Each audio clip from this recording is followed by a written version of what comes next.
Come see us on tour. We're going to be in Bakersfield, San Jose, California, Buffalo, New York, Toledo, Montreal, Toronto, Ottawa, Glasgow, Manchester, Belfast, Dublin, Liverpool, Birmingham, and London. Go to jimmydore.com for a link for tickets. Marco Rubio looks like the United States is done trying to get peace in Ukraine, and it looks like they're going to wash their hands of it. And Europe, which has been the big saber rattler, saying we're going to start funding the war. We got to fight. Go ahead. It looks like the Trump administration is going to say, okay, go ahead. You guys take care of it. It's not our problem. So let's listen to what he says. I think it's important to remind everybody that the Ukraine war is a terrible thing, but it's not our war. We didn't start it. The United States has been helping Ukraine over the last 3 years, and we want it to end. But it's not our war. I want everyone to understand that. And the reason why I make that point is the president has spent 87 days. Well, the United States has been funding it, and we did overthrow their government in 2014. We did start it also. So we kind of did. We kind of started it. We proxy started it, but I didn't. So I'm taking that we as I didn't do nothing. So he's saying the Trump administration itself didn't do it. Didn't start it. Okay. The highest level of its government repeatedly taking efforts to bring this war to an end. We are now reaching a point where we need to decide and determine whether this is even possible or not, which is why we're engaging both sides. As you know, Ambassador Witkoff has had not one, not two, but 3 meetings with Vladimir Putin to determine the Russian perspective on this and understand what it would take for them to end it. We've, through General Kellogg, myself, and others, have had repeated engagements with the Ukrainians. So we came here yesterday to sort of begin to talk about more specific outlines of what it might take to end the war, to try to figure out very soon, and I'm talking about a matter of days, not a matter of weeks, whether or not this is a war that can be ended. If it can, we're prepared to do whatever we can to facilitate that and make sure that it happens, that it ends in a durable and just way. If it's not possible, if we're so far apart that this is not going to happen, then I think the president's probably at a point where he's going to say, well, we're done. You know, we'll do what we can on the margins. We'll be ready to help whenever you're ready to have peace. But we're not going to continue with this endeavor for weeks and months on end. So we need to determine very quickly now, and I'm talking about a matter of days, whether or not this is doable in over the next few weeks. If it is, we're in. If it's not, then we have other priorities to focus on as well. That to me, I welcome that news. To me, that's good news. That's the United States saying we're done funding this war. That's what it sounds like, because Trump has continued to fund it, even though Trump, when he was campaigning, said he would end the war in 24 hours, and then he even went on and said, "I will end the war before I even get into office." He said, "The war will be over before." He said that. I don't have the clip for you, but he said that. Yeah, I remember. And well, here it is. He's been in office now. 24 hours to end it. He's been in office now, I don't know, 3 months, right? February, March, April. So very close to 3 months. Well, the American Business Week hasn't started yet. The Israel Business Month, monthly period. So that's good news.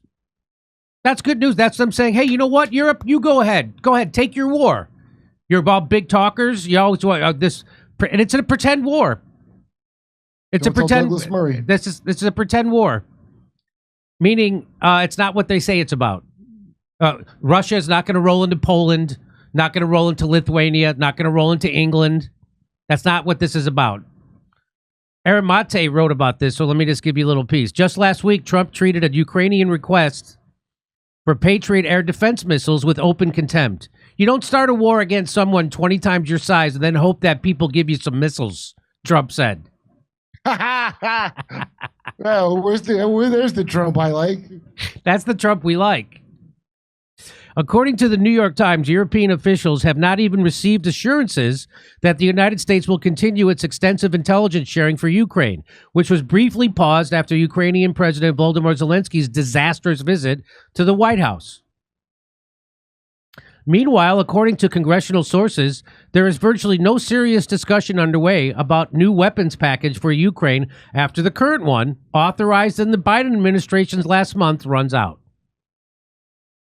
A source close to several senior White House officials told me that the chance of a new military assistance package for Ukraine under the Republican-controlled Congress is virtually zero. This is music to my ears. Trump, the source says, often changes his mind. He won't on this one. Well, let's hope not. In talks with Ukraine and the NATO states, Trump officials have ruled out NATO membership for Ukraine and discussed recognizing Ukrainian territories now under Moscow's control, including Crimea. While welcoming the White House overtures, Russia has greater ambitions. When Moscow speaks about addressing root causes, it has in mind not only Ukraine, but also a far-reaching agreement that would roll back NATO military assets and long-range missiles near its borders. Yet Trump, who helped fuel Russian fears by abandoning the INF Treaty during his first term, has shown no interest in undoing his own belligerent moves, just those he can pin on Joe Biden. Ukraine, Trump stressed last week, is Biden's war, not mine. Even if he were inclined to reach a broader agreement with Russia, Trump is also constrained by a divided cabinet. Aides, including Rubio and Ukraine envoy Keith Kellogg, have advised Trump to be more skeptical of Moscow's desire for peace with Ukraine, according to the Wall Street Journal. We sometimes hear contradictory things from different parts of the administration, a senior Western diplomat told Reuters. That also adds to the sense that there is no real plan here. A Russian opposition politician, Grigory Zelenskyy, voiced a similar concern. The American administration has only the most general wishes of what it wants. There is no understanding of how exactly to achieve it. Now serving as the nation's top diplomat, Rubio's skepticism of a deal with Russia tracks with his career as hawkish senator. In 2020, Rubio served as co-chair of the Senate Intelligence Committee when it released a dubious report on alleged Russian meddling in the 2016 election. Expressing a long-standing bipartisan consensus, the report complained that Russia took advantage of the first-term Trump transition team and their desire to deepen ties with Russia to pursue unofficial channels through which Russia could conduct diplomacy. During the final days of Trump's first term, intelligence officials voiced a similar position. The Kremlin, on January 2021 National Intelligence Council report stated, has long deemed that a weakened United States would be less likely to pursue assertive foreign and security policies abroad and more open to geopolitical bargains with Russia. That's what the intelligence officials said at the end of Trump's first term. The message from the United States national security apparatus was clear. Any reduction in assertive, i.e. aggressive policies, namely the proxy war in Ukraine, triggered by the 2014 Maidan coup, which ultimately led to the 2022 Russian invasion, along with any attempts for a geopolitical bargain with Russia, would weaken the United States. So there's a lot of commas in that. What he's saying is the message from the U.S. national security apparatus was clear. Do not reduce, don't stop the war, don't stop any assertiveness, keep being bellicose and saber-rattling with Russia. That's what they were saying. Having long been guided by these hawkish forces in Washington, Zelenskyy is desperate for them to regain control. I believe, sadly, Russian narratives are prevailing in the United States, Zelenskyy recently complained to CBS News. So Zelenskyy is hoping that the war hawk neocons gain control again. This speaks to the enormous influence of Russia's information policy on America, on the United States politics, and U.S. politicians. Reviving their spat at the White House, Zelenskyy singled out Vice President J.D. Vance, who he said is somehow justifying Putin's actions. Zelenskyy also called out Trump's envoy, Steve Witkoff, for arguing that a peace deal will come down to the status of Ukrainian regions claimed by Russia. I think that Mr. Witkoff has taken the strategy of the Russian side, Zelenskyy said. I think it's really dangerous because consciously or unconsciously, he is disseminating Russian narratives. So, oh, well, it turns out Russia's right, so that's good. Yeah, it turns out. Shit. So that's exactly what they said to Tulsi when they asked her, hey, why did you tell the truth about Russia? Meaning, well, what they said was, hey, why did you repeat what Russia was saying about Syria? Because it was the truth. I'm sorry the truth didn't favor the good guys. Yeah. By lamenting the prevalence of Russian narratives in Washington, Zelenskyy, in fact, means a diplomatic settlement that addresses Russian concerns. Moscow will not get everything it wants out of Trump, but a speedier resolution is much more likely if Ukraine's main sponsor can stick to its newfound position that a conflict it has fueled since 2014 is no longer our war. So I hope so. I hope Trump can find a peace. I hope Trump can find a peace deal. And if not, I hope that in a matter of days, as Rubio said, it's over. Have fun, guys. That the United States is done with it. Have fun, Europe.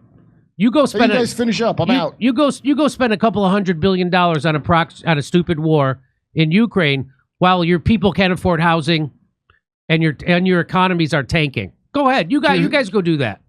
Chris, Keir Starmer and the boys have a good time. Have a good time, Keir Starmer. Square ass head. And Macron and the asswipes in Brussels. Go ahead. Go get them. And Macron's wife teacher that baby's his dad. All of you, I wish you the best. Hey, if you watch my show, you already know the mainstream news media is not reliable. They never tell you the truth about Russiagate, Ukraine, COVID lockdowns, or anything.